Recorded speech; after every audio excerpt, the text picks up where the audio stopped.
We all know what it's like to see a relationship fall apart or a friend become distant, don't we? Sometimes the cause is easy to pinpoint, but sometimes it happens so gradually that we're not even sure how it happened. The same thing can happen in our relationship with God. Sometimes we can pinpoint the exact moment we walked away from God, but other times it's not easy to tell why we feel distant or when it began. If you can relate, Jesus once told a story I think we all need to hear. We read it in Luke 15 verses 11 to 19.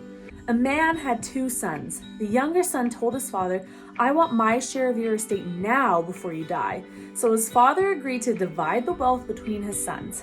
A few days later, this younger son packed all his belongings and moved to a distant land, and there he wasted all his money in wild living.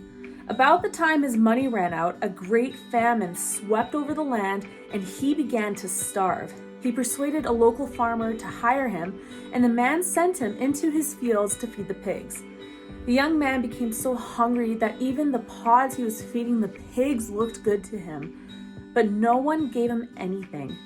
When he finally came to his senses, he said to himself, "At home, even the hired servants have enough food to spare, and here I am dying of hunger. I will go home to my father and say, 'Father, I have sinned against both heaven and you, and I am no longer worthy to be called your son. Please take me on as a hired servant.'" I think we can probably all find some things we have in common with the son. He was impulsive. He made a big decision, apparently without getting any guidance or wisdom from others. He was hurtful. He may not have meant it in this way, but his actions and words hurt his dad. By asking for his inheritance early, it's like he was saying, "Dad, you're worth more to me dead than alive. Give me that money so I don't have to depend on you or have a relationship with you anymore." He was also selfish. By not stopping to reflect on his actions might be hurtful to his family, but the son was acting selfishly. He cared only about his money and his big adventure, not the people who loved him.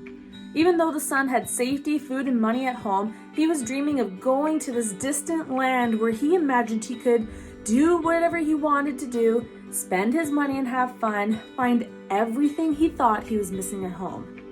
For a while, the son lived the kind of life he dreamed about, until he couldn't anymore. Because of his own bad decisions, he found himself disconnected from others and from God. He was probably filled with shame for what he had done and fear about what he needed to do next. Desperate, he decided to go home not as a son, but hoping to become a servant in his father's house. And like the father in Jesus' parable, God is so kind, loving, and patient with us.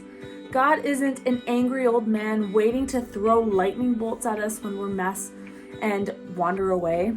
God is like a loving father, always ready to welcome us home.